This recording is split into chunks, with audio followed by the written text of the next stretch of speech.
Should we give everyone one more minute until 5 past 5? Well, we Or do you could. want to, or do you Oh, want to just start? who are we expecting, Jeff? I'm afraid I haven't kept track of things recently. No, it's Klaus who's been inviting. Oh, okay. Yeah. Klaus, is there anyone? I mean, there were people, weren't there, Well, that said they were coming? Terry declined just a little while ago. There must have been Yeah. something happening on his calendar. Um, and then Victor was saying tentative, but I think it may be just us, and we're recording it and then sharing it out. Okay. So, so we don't need to do any introductions. I just, um, I was going to introduce it, but I don't really need to. This is the follow-up for the original discussion that we had at the base camp, and I wanted to enjoy you two working together at what it is that food with thought might offer, and what it is, Jen, that you might be able to make use of. And we're now having it recorded, so you've got 30 to 40 minutes, and I said to Klaus, that unfortunately I have to leave at 6. Yeah, that will give us good time. Yeah, So it's yeah. up Let's to see what we can get done. Yeah. okay. So it's up to you to begin, however makes sense. Yeah. And Jen, we have like no structure here, Yeah, I'm which fine is with good. that.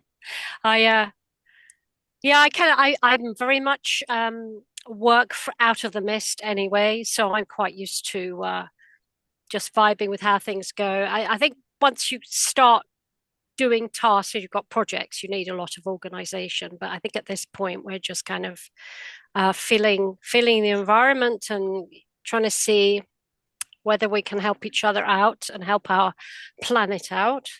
Um, so, Klaus, I've had a look, kind of had a look at your website and your company, and just looking at all the work you're doing. Um, would you like me to explain a little bit about what I'm doing? Because I think you probably know a little bit less about me than I know about you. Well, I had my AI spy on you, so Okay, so I but did. a lot of my material is not out yet, Yeah, so yeah, no, but no, please do. Yeah, mm. please, what are your thoughts? It's just so I'm here in Lammas Eco Village. This village was started really with a what they did was they just went ahead and did it. They didn't really ask for permission. And they certainly it's something I wouldn't have had the toughness to do, I don't think at the time. But they just went ahead and they built these small holdings and they fought the system. And because it worked, I think basically the government was just forced to give in, really. And not only did the government give in, but they then developed, after this experience, they developed one planet policy, development policy, which is across Wales, which is where people can purchase agricultural land and build a home on it. And they have to produce a certain amount of food from the land or have some kind of land based business. So it's really an attempt to try and get people back into the rural landscape and engaging with the land and growing on the land. So basically, that's what's happening here at Lammas. And then we have satellites. Kind of, we've got three different small holdings that have grown up around the village outside the original envelope. And one, two, three, and then yes, maybe I might say four, three and a half, and then basically they're starting to pop up over the landscape. It's not that well designed. It's actually quite a difficult system. It needs to be improved, but it is happening. And I think the government's aware of this kind of need. So where is this going to? So I have starting to work with AI with different groups, bit difficult to say. I've got my finger in a lot of different pies, but there is it's coming to my mind that we need some kind of different ways of managing our landscape. And you sharing, Klaus, you sharing the, what's his name, Joe Brewer. I mean, it just blew my mind away, because basically the project that I'm designing for here is to use the bioregion. And here I'm looking for whales at the catchment of rivers. So you've got this beautiful wedge of land where everybody, it doesn't matter whatever politics happens, we are related to each other because of the geography. So the geography is completely, it can't be argued, it can't be gerrymandered. The water catchment is the water catchment, and what happens upstream affects what happens downstream, and the people are who they are. It's just, there's no questioning who is. If you're here, you're part of the community. If you don't live here, you're not. So the attempt is to try and get governance into that, grassroots governments into that zone. I've been looking at around the world. There've been a few places. There's one in, I think the Maori managed to do it. There's one in Colombia where they've managed to make a river a legal entity, just the way that a company gets a personage. A river can be taken as a person. The river itself has rights. It'll have people that serve the river or the river catchment area or the soil. So I'm kind of looking into try and make a framework like that. And I think a bit like Lammas. I think we're not going to ask for permission. I think we're just going to do it. We're just going to do whatever legislation. I've got a lawyer who's going to be helping me, and I've got some other people getting in touch with. Whatever legislation we can kind of tab together and create a legal entity that's going to start doing that, and then to have what I call a data trust.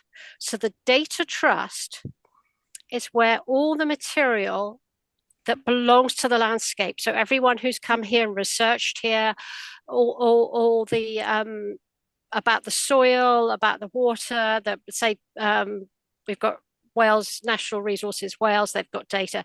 We hold the data in the landscape where it belongs. So it's always accessible. I'm hoping to build an AI here that it runs on solar or sustainable energy. So we literally got the AI sitting here in the landscape. We've got the data trust.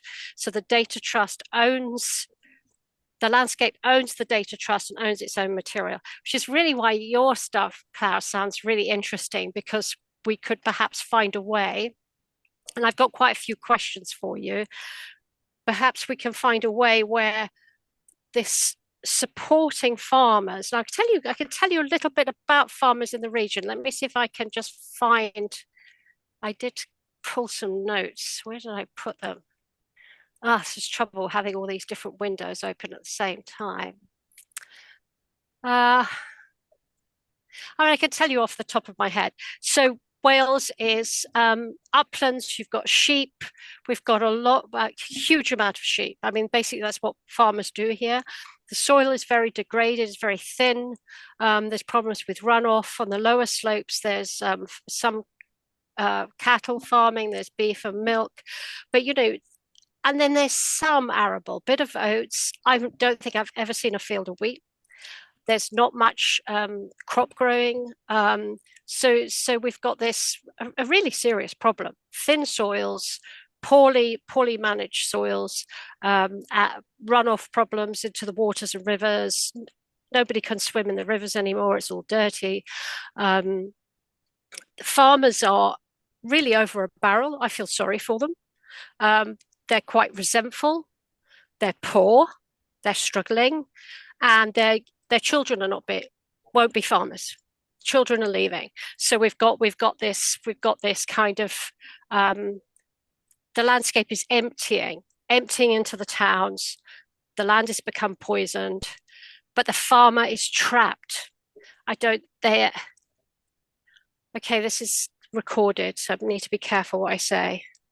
I just think the farmers are cornered, and that perhaps their education is very much about what's traditionally been done here, and it's difficult for them to make the transition and change. Although I do think young farmers and the young farmers group are probably the place to go to kind of talk about that kind of problem.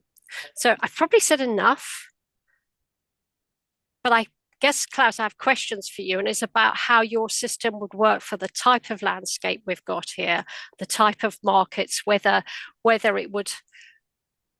I mean, we've had this big move in the UK to try and get the schools and I can't remember what it's called. There's some policy to try and get the schools and all the councils and businesses to source their products from social enterprises and what have you.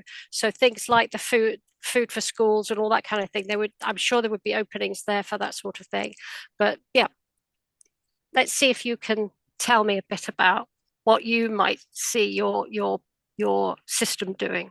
Yeah, so we have created a multi-agent system where we have a navigator agent that manages the specialists, fields most questions, 60-70% of the questions, but then defers. There's a handover protocol, defers to specialists for specific questions. So, for example, if you're asking for advice on soil restoration, crop management, and so on, will be the field advisor. If you're asking, is there a market for this particular crop, the market development agent will search for potential customers for a crop. Where is the demand? The logistics agent will provide information on how can you move this crop from the farm to the market. Are there processors available within your reach? Is there an aggregator? Are there logistics services and so on?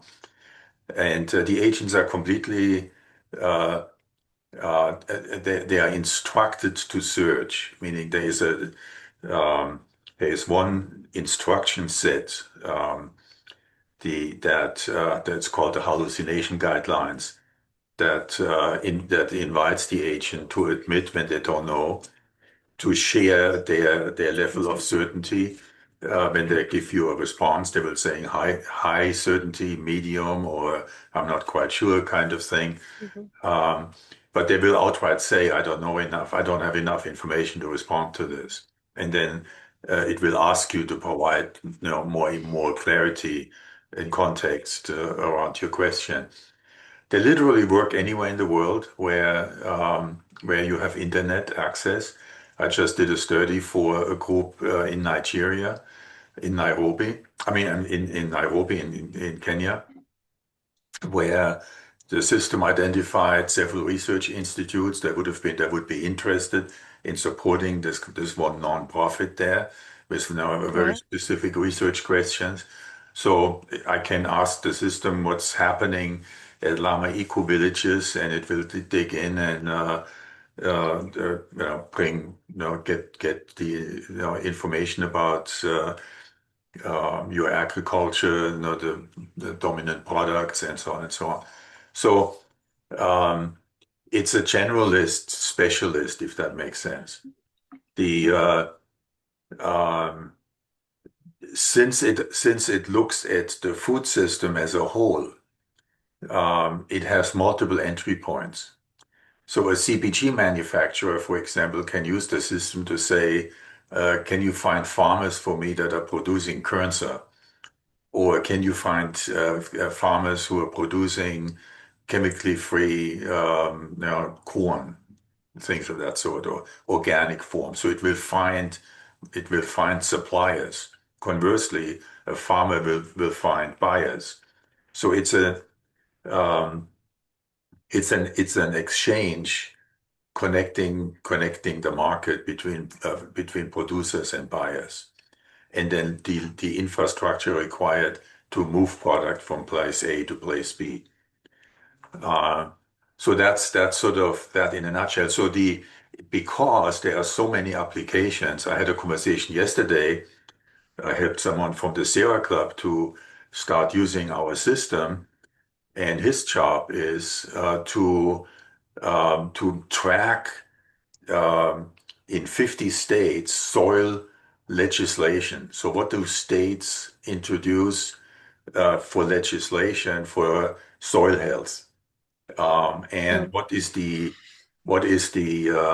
regulatory frame? What is new and happening in terms of regulation for farmers and soil in 50 states?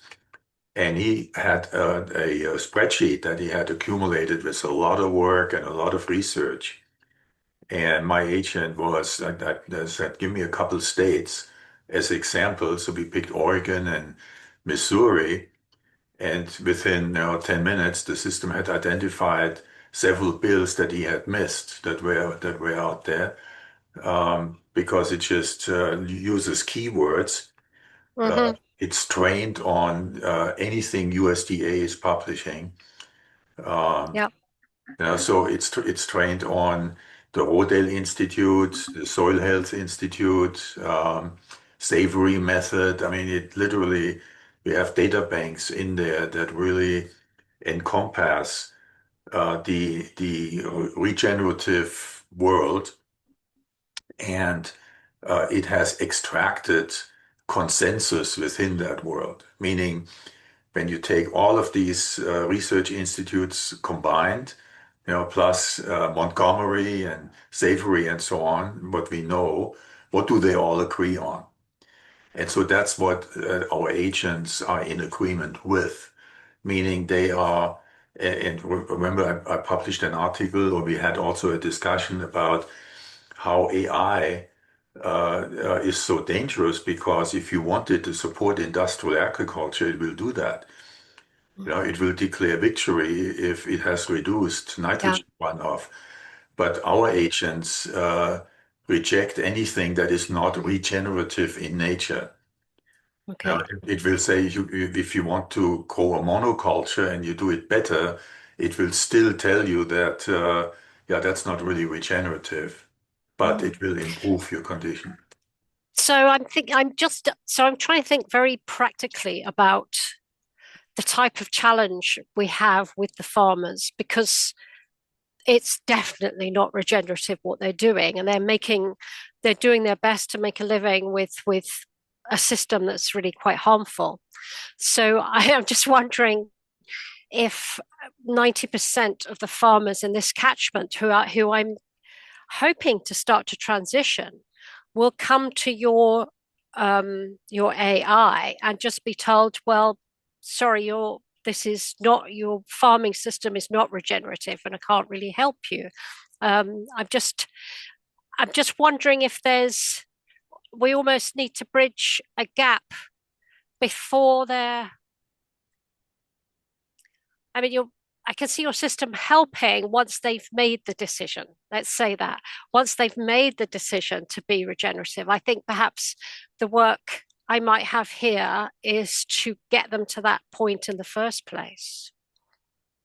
Yeah, so now I'm going to throw something out here that gets us into a more complexity. But my my my real hope is, on the one hand, yes, there's all this support and so on, but reality is for farmers to shift into regenerative practices and restore their soil, it's going to cost money. And the market is so far unwilling to pay the premium that is required, to pay for the difference, the cost difference between an industrial product, mass produced, genetically, synthetic inputs and all of this, and an organic process. And so the solution in my mind would be to create a secondary revenue stream for these farmers and pay them for the ecosystem services that they're providing. So I have one agent that is not on the website directly. It becomes visible when you sign up for a paid subscription, and we're charging like $19.99 for a paid subscription. Um, but it's more important to get it out there than to monetize it. But the idea is this is the ecosystem value agent. So let me just explain roughly. The idea is to put a farmer on a 5-year contract. The farm specialist agent, the farm advisor, field advisor, will develop a program farm specific based on that farmer, the location, access to water, the soil condition, the tools this farmer has, the climates, microclimates even that is within, and develop a 5-year program where the farmer will increasingly adapt crop rotations, cover crops, that sort of thing, to that are statistically known to improve the condition of their soil. Not just of the soil, but water holding capacity, biodiversity, nutrient density of the food, the quality of food, and so on. And then we are developing, and this is where we really need help, and this is where the Institute could really kick in to support this. We then develop a value stack, meaning you measure the perceived value of carbon sequestration, water holding capacity, reduction of nitrogen outflows from the farm, all of those things. You develop a value stack and then you tokenize it. So that means we put it on a blockchain, and the holder of that blockchain has to be a trusted entity, like an NGO, for example. So that assures the integrity of the data. Then you take a snapshot of the farm at ground zero, meaning at the entry point. Here's the soil sample, the soil statistics, the environmental statistics, and then every year, at the end of the year, you take an MRV snapshot that qualifies the tokens for Scope 3 Right. accreditation.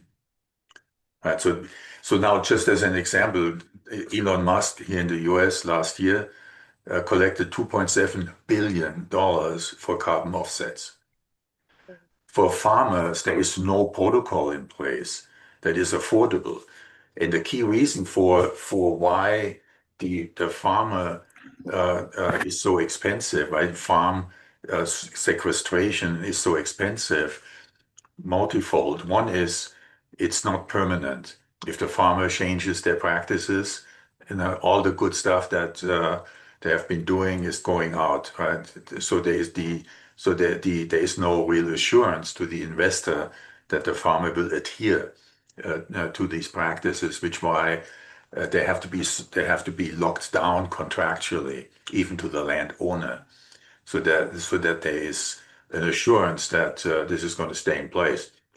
The other thing is that at least here in the US, and I think also in Europe, they're treating these tokens as securities, and the securitization process is very expensive, um, and entirely unnecessary, because if we treat the data, the MRV, measure, report, verify, this MRV process, if we treat this with the integrity that it deserves and the credibility that it deserves, then these tokens can be sold to a entity.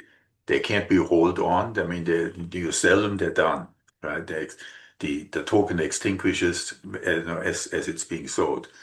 But we have companies, major companies, that have made all kinds of commitments to support regenerative farming, chemically free farming, nutrient-dense food products.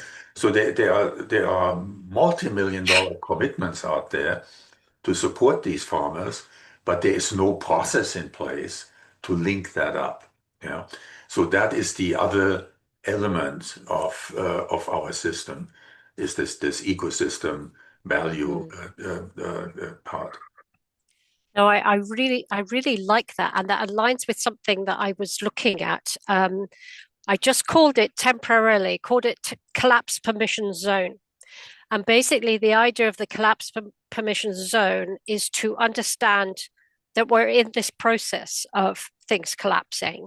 And rather than waiting to the last minute and letting everything collapse all at once catastrophically, we decide to allow things to collapse in places so that resilience can then develop naturally within those spaces, at different times. So instead of having it all happening at once, we choose to do it and stagger it. So, for example, say a farm signs up to be a collapse permission zone, they are going to stop using artificial fertilizers. They're going to stop using herbicides.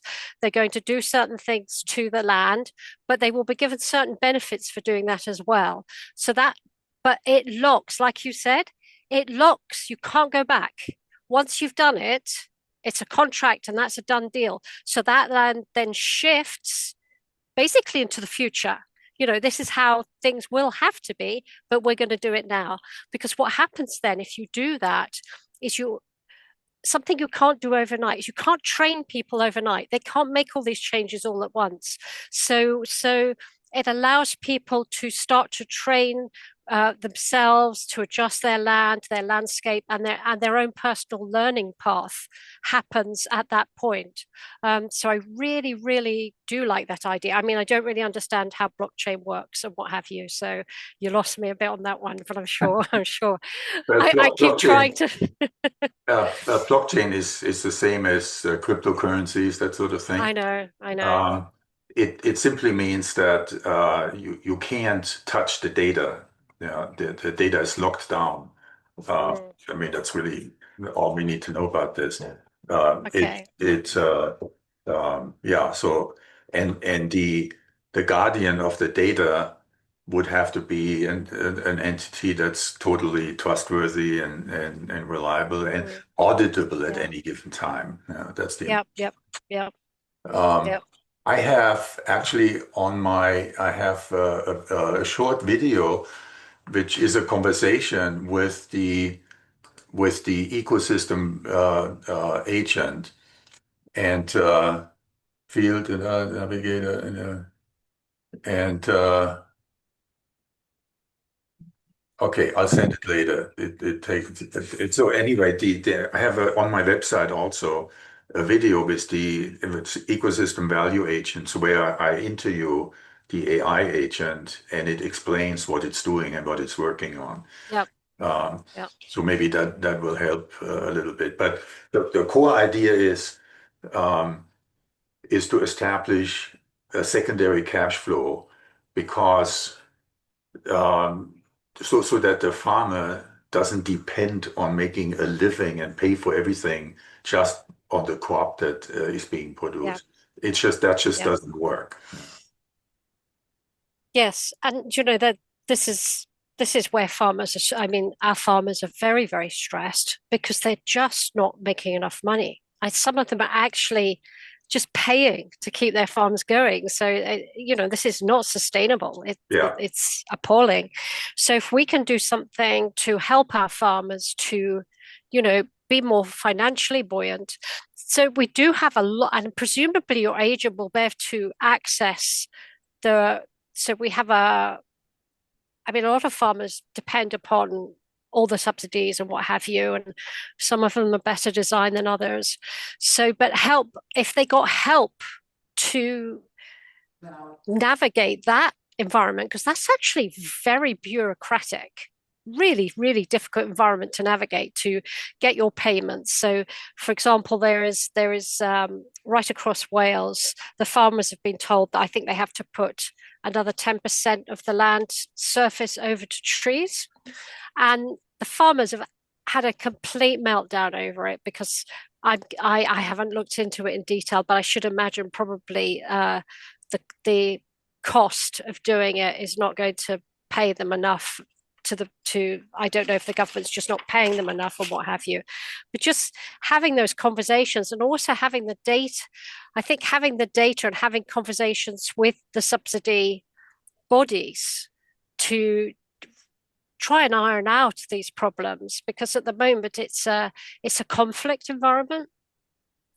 And I think the farmers see the subsidies as either something to be played to try and get some money in their pockets, or something that's kind of a little bit abusive to them. So they are being required or pressured into doing environmental work that they don't feel they have the resources to do. Right. Yeah. Jeffrey has his hand up. Jeff, yeah. Yeah. um, what I'm getting is this, that a ground base is being established between the two of you, and it may be, Jen, that you started by saying that you've got quite a number of questions for Evan, and that might come up in, sorry, not Evan, Klaus, in this next period. I want to bring in Evan as well a little, though he's just written something to me which is quite helpful. I'm going to be going in about 20 minutes. I have one question for you, Jen, because I'm going to be meeting quite a lot of people, which is one of the reasons why I wanted to do this. And one of them is the leader of it's called the Oxford Real Farm Conference, but it isn't around, it started in Oxford, but it's a very national organization now with, I was at the last conference in January and more than 2,000 farmers were there. And I wonder if there are any that you know of in your area in Wales. I am not well connected yet. Okay, so I will find out from Colin Tudge and Ruth West whether they um, know about your area, because that might be helpful as well. Evan, at this point, is there anything that you want to raise or ask or say, or should we let Jen and Klaus just go on further?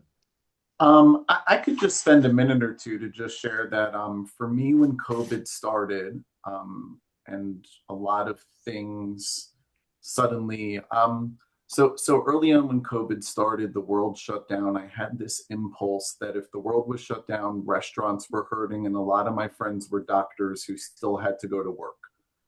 And so I just started spending a lot of money ordering large amounts of pizzas and sending them to hospitals. And when that caught on, a lot of people started doing it. And a good friend of mine who I knew from the Wall Street days, who had left Wall Street and created the one ethical slaughterhouse and farm in Princeton, he had a vision that I shared in the chat. And it opened my eyes to a lot of the issues. And one of the big ideas that we raised money for was realizing the economics, Jen, as you've been pointing to. And so what we did is, I think we raised about $400,000, mostly in grants. And the idea was, John had figured out a way to build something to produce milk that was able to let the farmer go from losing $200,000 a year to a path to actually making money. And so the understanding of at that level, and one of the things they did is there was a professor who I think was from Washington University. I believe his name is Ben Lichtenstein. And he came up with a metric called the new metric. And so you could find it all on the website. And so I was on the board for a bit. And in the last few years, I fell out of it. But I just wanted to point out it was something that I'm very interested in. And for me, it's making me want to reconnect with these people to see how things turned out. The other thing I found myself also wondering is, there's been a lot of big R&D law changes here in the US. And that always made sense to me because R&D used to be siloed, now it's networked. So now they're changing it where anything that's tagged is, I believe, innovation. In year one, you could write off a lot of depreciation and there's a lot of incentives towards it. And so Klaus or Jen or forever, I'm just raising that perhaps the idea of integrating what this is with the idea of innovation as contextualized that way might be a benefit. And so I don't want to take up too much time, but Klaus, I love what you're doing. Jen, it's amazing to hear what you're doing. And I'm very interested in learning more about this. It's something that I'm very fascinated and compelled by. And so I appreciate you doing this today. Well, thank I you. think that's really great. Thanks, Evan. I mean, I feel we're just in really here in the Lammas Eco Village where we really are amateurs, but we punch above our weight in terms of capturing visibility. So I wouldn't say the village is that successful. And we're not particularly successful farmers either, because we've all come from professionals, lifestyles and what have you. So we're really not that good. But in terms of kind of trying to change the conversation and helping people to change their minds about what's important. But I think, yeah, like you said, Evan, get the farmers where they're interested, and that is just not struggling so much financially. I think that's absolutely huge. But another thing, which in Wales I think is really important, is there's been a loss of the sense of self and pride. That's been crushed because farming's become an industrialized process of commodities and markets. And I think to re-engage the farmer with their emotional selves, we have the highest we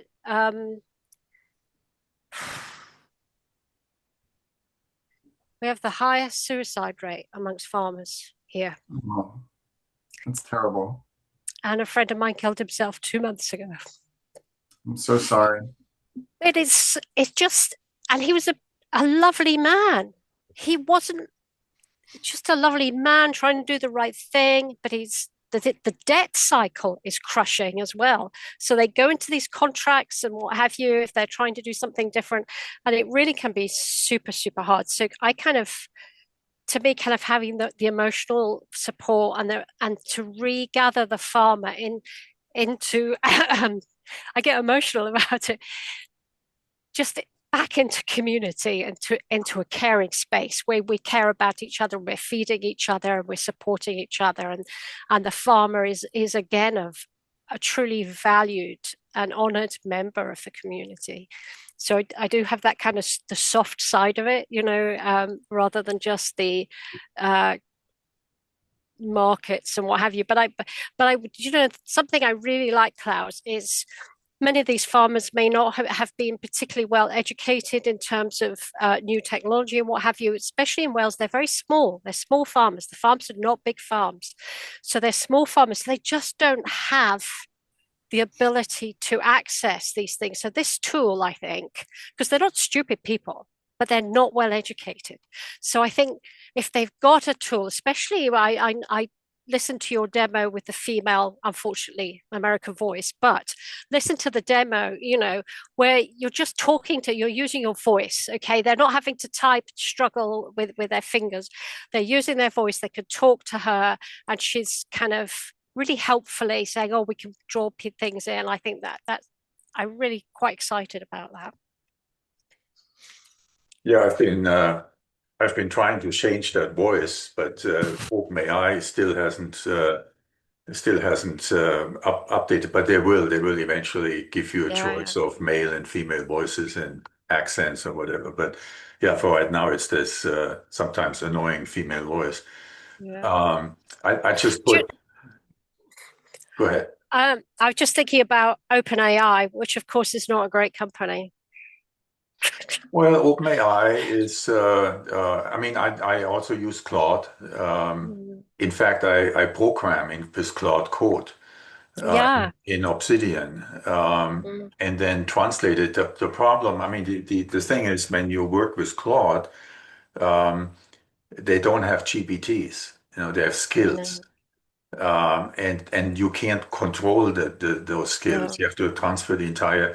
That works in some applications, but for us, we have to preserve the integrity of the data of the core, instructional materials.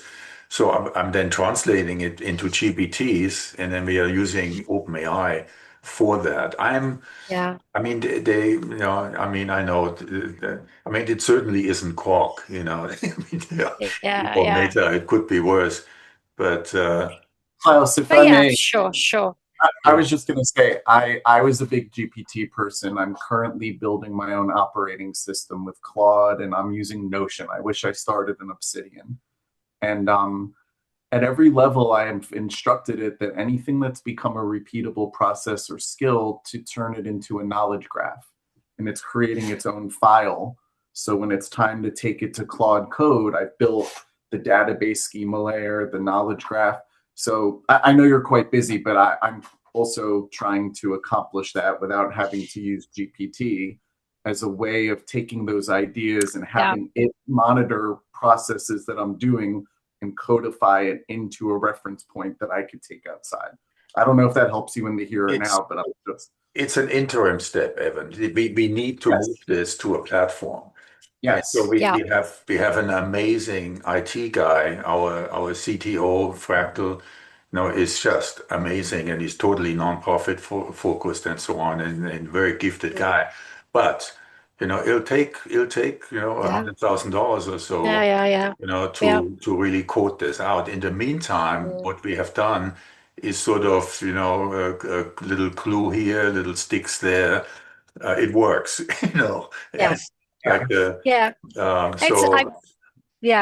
mean, I think we all have to do this in a way that we have to use whatever technology we have to bridge until it's kind of stepping stones or what have you. I'm not judging you. I'm not judging you. I was just I just meant just a little bit. Cool. Yeah. It's cool. We live in a time where things like this that used to cost millions now as intermediate steps, we could go further than we ever had towards our mission, including to scale. That's all I mean, I started with a $20 subscription, and quoted most of it.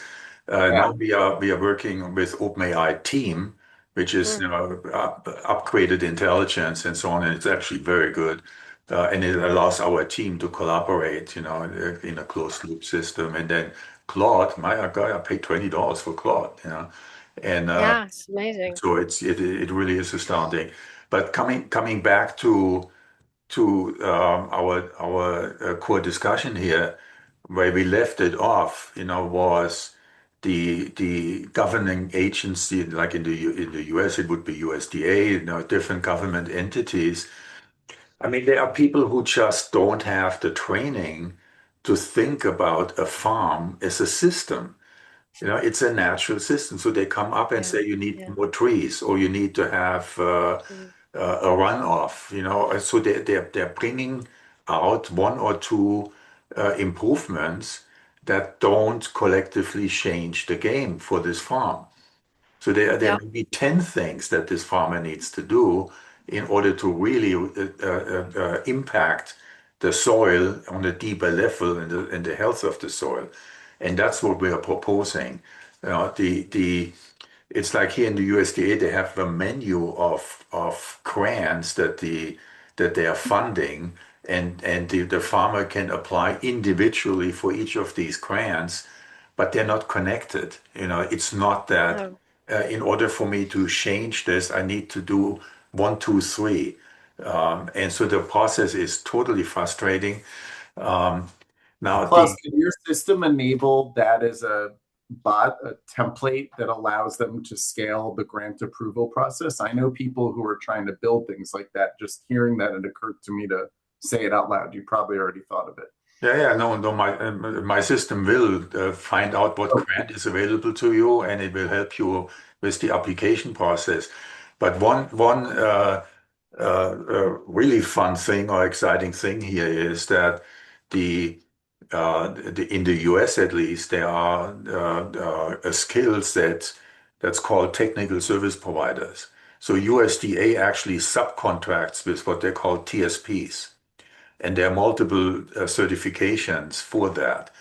Our system actually has a protocol where if you say, I would like to get certified as a TSP, it will help you to find the application forms.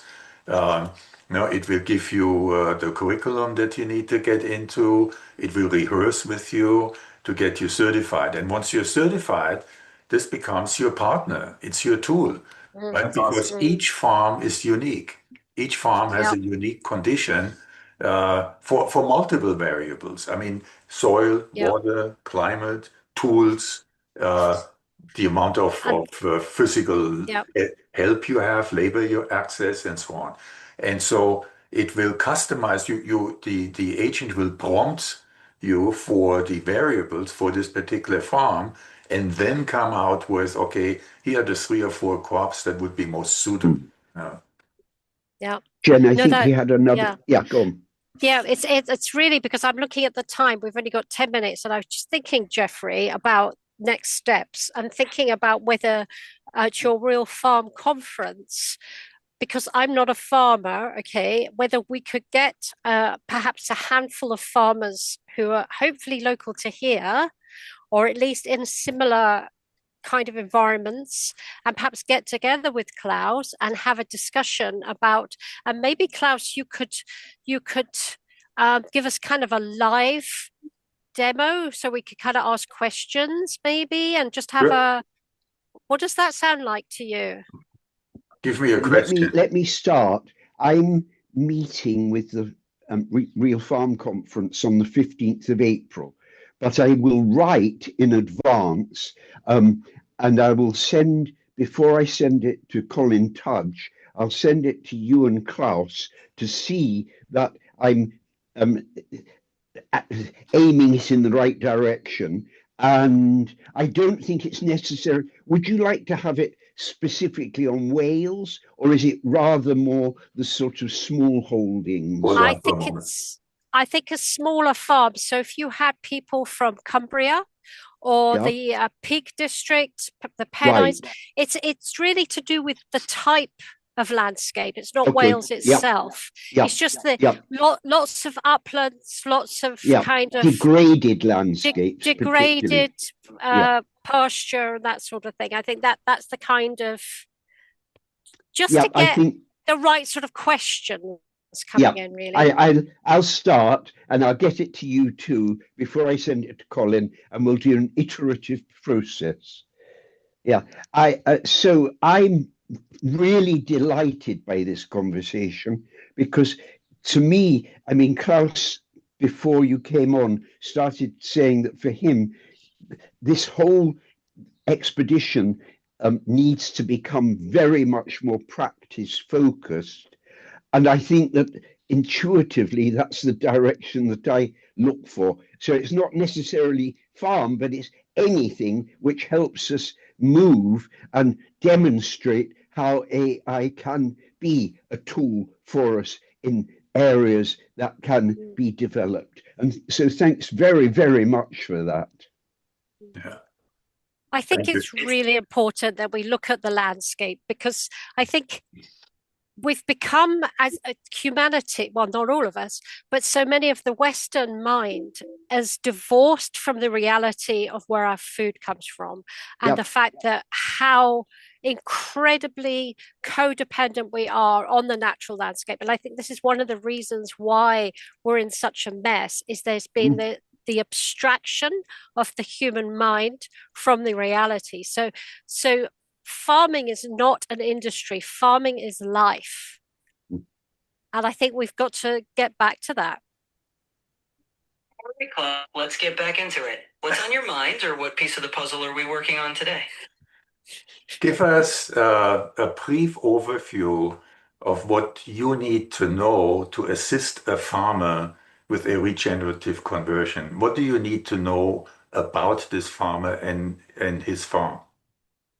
First, you'd want to understand their current baseline. What's their soil condition, water availability, cropping history, and livestock, if any. Then you need to know their goals. What outcomes matter most to them? Yield, soil health, resilience, profitability. Also key the context, their local climate, regulations, market access, and any financial constraints. Finally, you'd want to gauge their appetite for change, how ready they are to experiment, and at what pace. With those in hand, you can craft a tailored, realistic transition plan. Thank you. Can you print that You out, ever need to- Klaus? Can you print that out? Yeah, That'll yeah, it's help me. Yeah, good. okay. So Yeah, Klaus, if I was to speak to a farmer tomorrow, said, "Oh, I've met this guy. His name's Klaus. He's doing something amazing. He can help your farm and what have you," and you'll say, "Oh, great. How much does it cost? Or how do I do it? Or what have you?" So what's the little pitch for it? Oh my gosh, I'm having the most difficult time with that. I mean, Okay. farmers are so. I met with several groups of farmers, and the most common pushback you get is it uses too much water. It uses all the electricity, and data centers are a problem. It lies, it fantasizes and makes up stuff. It's not, you can't trust it. So there is a whole pile of objections, Trust. that you would have to come through. And I'm still struggling to have someone sit still long enough to let me finish a sentence, and why don't you try this, right? Yeah, no, I mean, Okay. there is, um, I mean, there is a lot of hurdle. I offered it to the local USDA here in Oregon, to the soil and water conservation districts. I mean, they all got their budgets cut, right? And they all need. I said, here's a productivity tool. You can tenfold your productivity. No, they don't want to touch it. No. So this is nothing to do with farming. It's nothing to do with AI. This is all to do with marketing a product to people who have a need and they don't really know that you can save them. So that's about the story. So really, we need to learn. Perhaps we can work on this to help you. So this is about telling stories Yeah. that get people to come. Yeah. And that's another skill altogether. Yeah, which is why we now are making it available for free. Now you can sign on to the website. You get access to 4 base agents, and then for 19.99 subscription, you get access to the enhanced knowledge base and access to consulting services, for Yeah, yeah, fee-based consulting services. All right, so right. we just want to ease them in, try it, give. Because Yeah, yeah. I mean, like yesterday when I talked with this guy from the Sierra Club, he had so many objections. I mean, I was exhausted by the time we got, and then Uh, but finally I said, let me put it on screen. Okay, let's ask a question. He was floored, when he saw the output, where the yeah, system found yeah, builds that he didn't know existed, and that's his yeah, job, yeah, is now. yeah. That's fantastic. That's really good. And you know I'm the saying argument. goodbye. I'm saying Oh, goodbye, Jeff, but thank you so much. Thank there's you, no Jeffrey. time limit for this. Klaus has got Cool. time. You two can go on. So I'll get the recording later. All the Okay. All best. right. Bye. Thank you. Bye. Bye. Bye.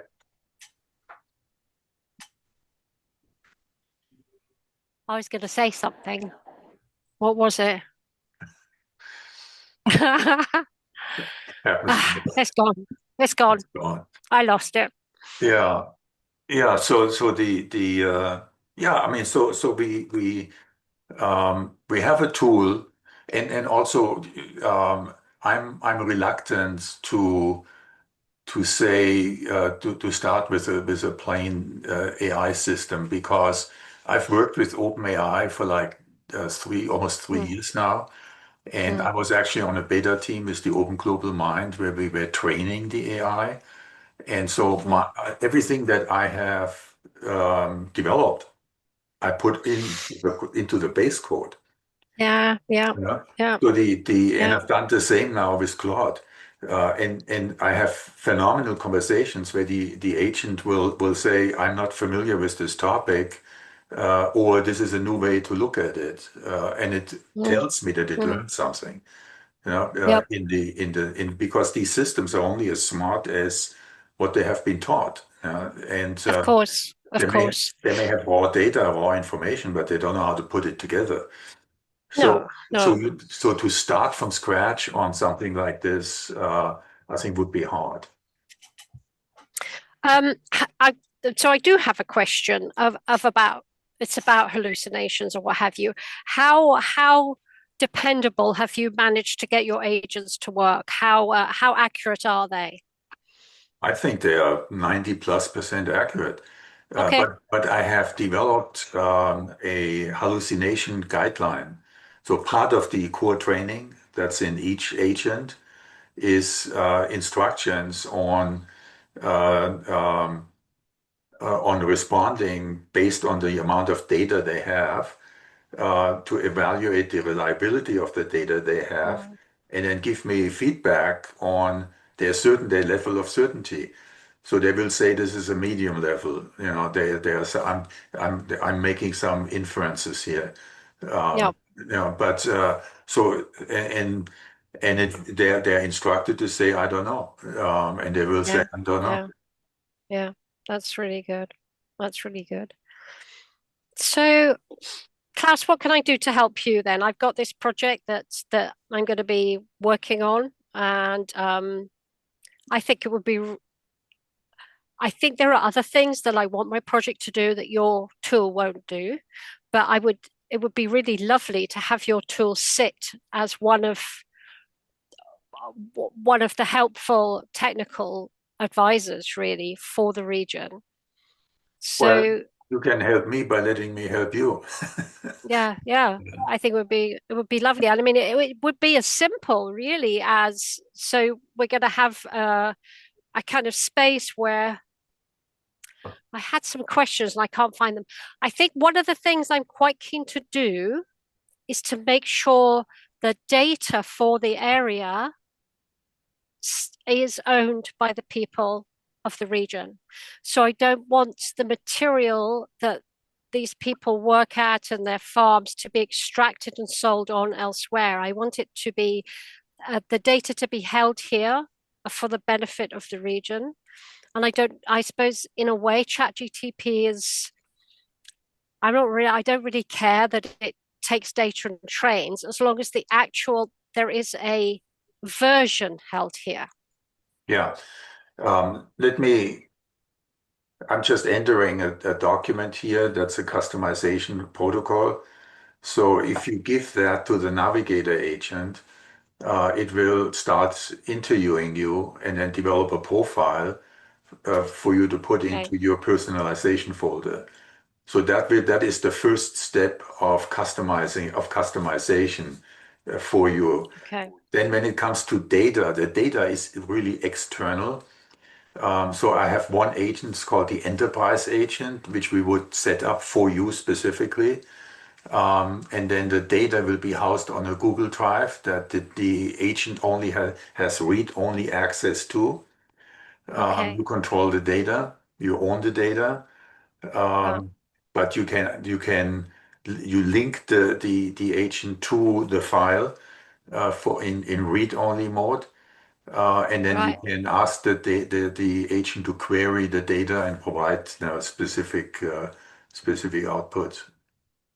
Okay. Um, Another question I had, do you have how auditable are the queries and what have you? Do you keep an audit trace of queries or does it just kind of disappear? Um, the the well, it's in your account, Okay. so you turn you put history on, It's all there. and Okay. then it's yeah, and you just want to make sure you label it good so you can find it Mm, again. But you can also okay. ask the agent to find it again. Mm-hmm. Mm-hmm. If you say we had a previous conversation about this and that, can you find it? We'll go and find it. So you basically build a history vault, but that's on an individual account basis. Yep. Yep. So if you really want to um, make this a little bit more professional, you can put your team on the OpenAI team account. That's $30 per member, right? But now you have your data completely locked down because team is not transparent to OpenAI. Yeah. Um, Yeah. it's an enterprise version. It's the lowest level enterprise version that they have.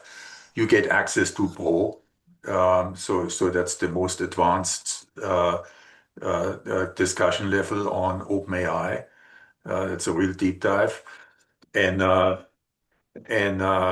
you can set up joint conversations with every member so that you can set up so the within the team setup the accounts are transparent to each other. Right. Okay. So you can keep it private, or you can open up the joint Mm, conversations where everybody participates. And the same agents our agents actually live in OpenAI team. Um, right. and so you can develop agents that are only visible within your team. Okay. So that becomes like Yeah. semi-private. Hmm. Yeah. Hmm. So that gives you more control. Mm. Evan, have you got anything else come up for you from this conversation? Yeah, a lot. It just hasn't been in the flow of where you guys are, but I started wondering where I pictured earlier the progression of field advisor logistics looking for buyers. I pictured a marketplace forming with a demand side. And I found as we were talking about the story or selling to this group, and I have friends that have tried to do this here. And I have a good friend who had success. He's very down to earth and he was willing to sit for many hours because farming is certainly a community that feels more comfortable with people that aren't out, and so I found myself wondering if maybe an angle was seeding the demand side of the market with whatever logistics ends up being. I also pictured logistics becoming almost like a Uber of people that wanted to sort of participate. So it was really just a thought of if you could get the demand side of the ecosystem that starts to show the farmers that the supply would be met with an ecosystem that could and so that's where my mind was sort of going for a bit, and so I wrote those types of things down. Mm. And then otherwise just sort of listening to the progression of what's been talked about here. But that was something that came up earlier for me that I just figured I'd share. And it's something we haven't talked about at all, Klaus, but you're talking about, I looked on your website about, chefs and cooking and what have you.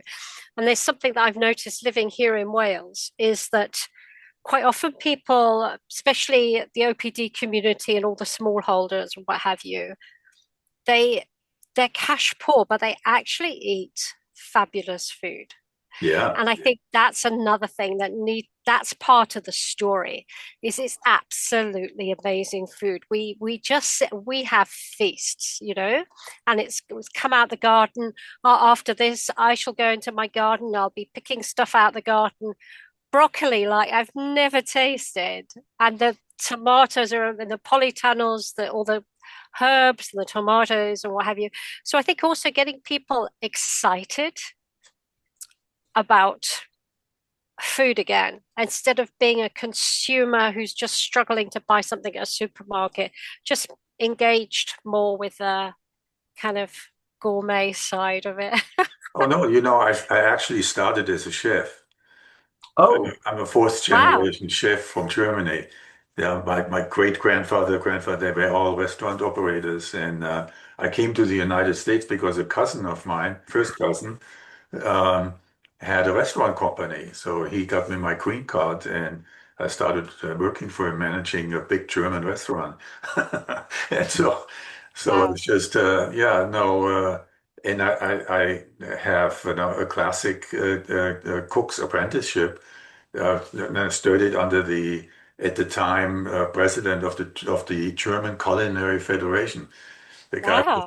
I mean, the guy was a bear to work for, but he was amazing as a chef. Yeah, yeah, yeah. Yeah, no, no. So I'm very much in this. I actually also created already a GPT that focuses on recipes, and the big thing really is. I mean, this may interest you.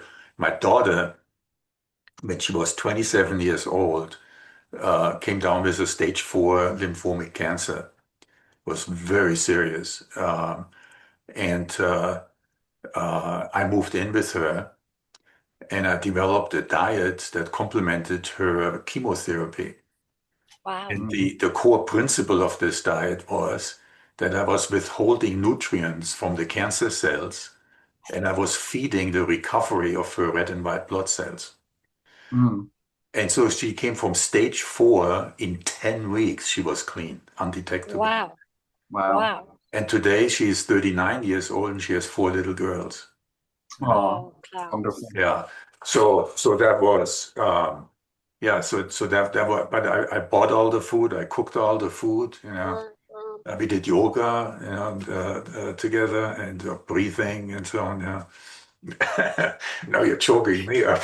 Ah, but it's so it's this beautiful thing of the integrated life, isn't it? It's about health, food, community, the land. I mean, my daughter's 32. She's just come to the end of 1 3/4 years of chemotherapy. And it's brutal. Absolutely brutal. And she's doing good, but it didn't look so good at the beginning.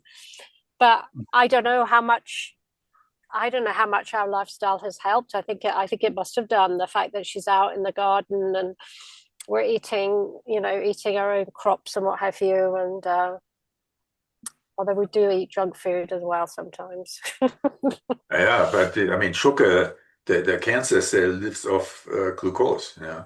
Yeah, glucose. And so you just cut that radically out, and then the red and white blood cells need protein. Yeah. I mean, it's as simple as that, really. Yeah. This is great. Yeah. I've really enjoyed this. Something else I just thought of from so this gentleman I was talking about who started this ethical slaughterhouse, I didn't know much about any of that. And I took a tour, and he explained that he realized, because people don't have a relationship with their food, that including in the story that not only is it ethical, but that the way that slaughters happen, the animals are aware of it, so the chemicals released actually degrade the taste of the meat. Sure. And that's doing it this way. And so somewhere in there was touching on, I think, also the love of food, but connecting it to how to get people to see something that's abstract but tangible as sort of a bridge of. And then, Jen, when you said the deliciousness of food, it made me think of something in there. So I just wanted so true. Yeah. I mean, the thing is, some people could be really selfish people, not the slightest bit interested in the environment.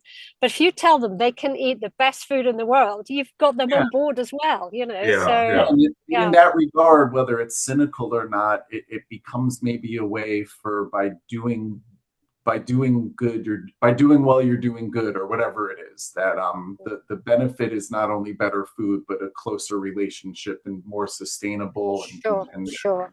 Yeah. So, yeah, it is catastrophic how our food system has gone off the rails. I mean, it's incomprehensible now. And I was working international. I mean, I opened the theme park, the Disneyland Hong Kong, as the food and beverage lead. So we developed, a food system for the theme park, and then we had a 5-star and a 3-star hotel. And I had amazing freedom to design menus and facilities and so on. But in the process, I had to develop the supply chain. So I traveled, through into China, because Hong Kong doesn't have anything, right? Everything comes in. Mm. And so I got to see the American component, how the Americans have put in processing plants, the McDonald's, the McKee and Tyson and all of this. I mean, it's shocking, I mean, it just was. And in the US, you're not allowed to get into the factories, but over there, I had to personally approve every supplier. So it was mandatory for them to let me in, and I mean, I could tell you horror stories that about what they're doing with food there. That is not food anymore. And so yeah. and yeah. I mean, when you're talking about animals, I mean, think about the adrenaline rush that chickens have when they're sitting in these cages and peck at each other and so on. And of course, that gets into the meat. And anyway, that's a different story. And then we wonder why we've all got cancer. It's just like, yeah. But it's these are big stories, and I think sometimes people maybe feel they're too. I think this kind of goes to the other thing. The whole kind of thing that George is doing is about really trying to feel this really complex field, and then somehow we have to distill it in a way that we're not writing 50-page documents to change the world, because that's not going to work, is it? Yeah. I mean, I'm in the second Renaissance group, and it's a bit embarrassing where they do like these huge white paper. And they, oh yeah, this is great. I think, guys, it's not going to work. It might be right, but Yeah. it's not going to bend the field the way we need it to go. So I think kind of getting these stories working, and this is advertising, isn't it? We have to advertise the new world in a way that's going to land. And the market is ready for it. I think so. People are Yeah. really freaking out over now the diabetes and the cancers and all of this. And so this has to be a central part of the overall story, clearly. Yeah. Yeah. I think it does because if it doesn't work, people won't buy it, whether Yeah. it's good or not. Yeah, definitely. Okay. That's just the way of it. Yeah. Thank you for Cool. this day. I'd love to be on whatever emails or what's going on. I'm very Sure. interested. And thank you We'll for, copy you in. Yeah, thank Yeah. you. I'd like to hear more from you, Evan, actually. But yeah, let's just keep the pot boiling. I'm going to post the video in HumHub, I guess. And I post my notes and other people can add. I mean, I think George had I think this is George's Fireflies, whatever. So we can, yeah, and then I've having conversations with George about how we're going to operationalize this thing. Yeah, because we have to. Go ahead. Sorry, I'm sorry. I've got ADHD, so sometimes I get a bit overexcited. So I've got a little tool that I use, and it's something that I think So what's happening is we're producing more and more and more masses of information, especially with AI. You can just write pages and pages and pages, and it's also very, very good. But the trouble is, the accumulation becomes more than we can cognitively hold. It's really, really getting very dense. So I've got this tool, and I wrote it down in the thing. It's called Seeker, SEECR, and it's stop. So you stop adding, extract.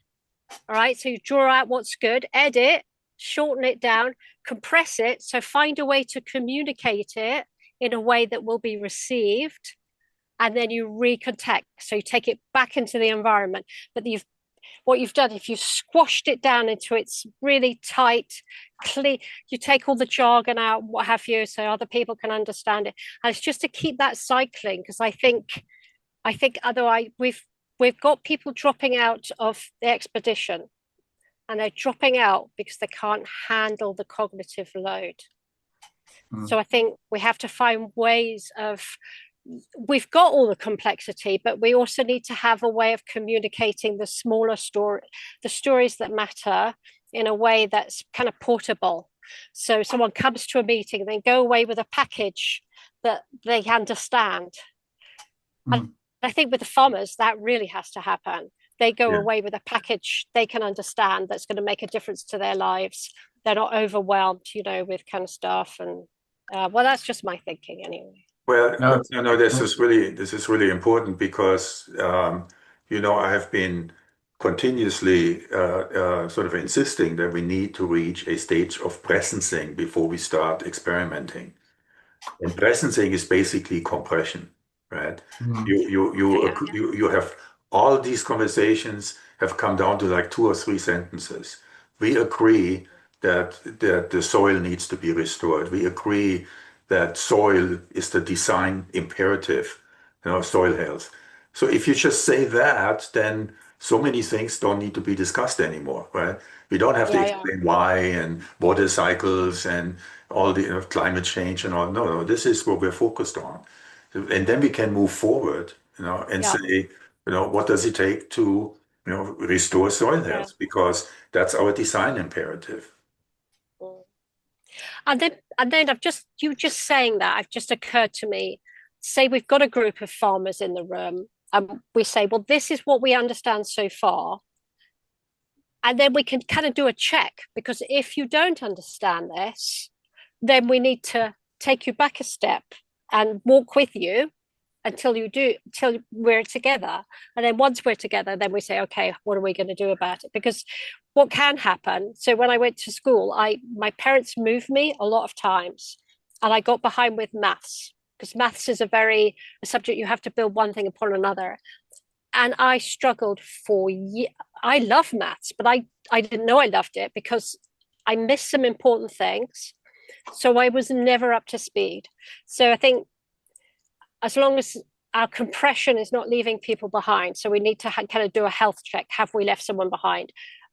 We're just saying it and they're just going, yeah, yeah, yeah. And actually they don't understand. So I must add that actually somehow. Yeah. Check. Yeah, Jen, I some of those protocols I shared earlier were the same idea. So one was called Gödel, Escher, Bach. And, you know, that's the Hofstadter book. But it was that same idea of sort of taking things to logic. It was sort of the way of sort of creating a refinery of what you just said. And then one was called Einstein and Gödel's, which was the very famous relationship of someone who thought here and someone who brought it down to logic. And the more cycles, it just became this compression algorithm that by distilling it down, broadening it out, distilling it down, bringing it out. Yeah. It's a cycle. It's never finished. And sometimes it goes wrong and you have to whack it all out again. But it's cool. I mean, it's lovely to understand that's what we're doing. I think it works for me anyway. I like it. Yeah. Cool. This was wonderful. Yeah, seriously. Thank you for joining us, Evan. Yeah, I really appreciate this. Any way I can help, truly. Please. Fantastic. Yeah. Cool. It was also nice spending time and getting to know you both a little bit more, which I think it's been lovely. Yeah. Beautiful. I think all right, guys. Yeah, take care. Good luck, everyone. Thanks, Jen. We'll see. Let's see where it takes us. Yeah. Let's do it. Okay. Bye, everybody. Bye.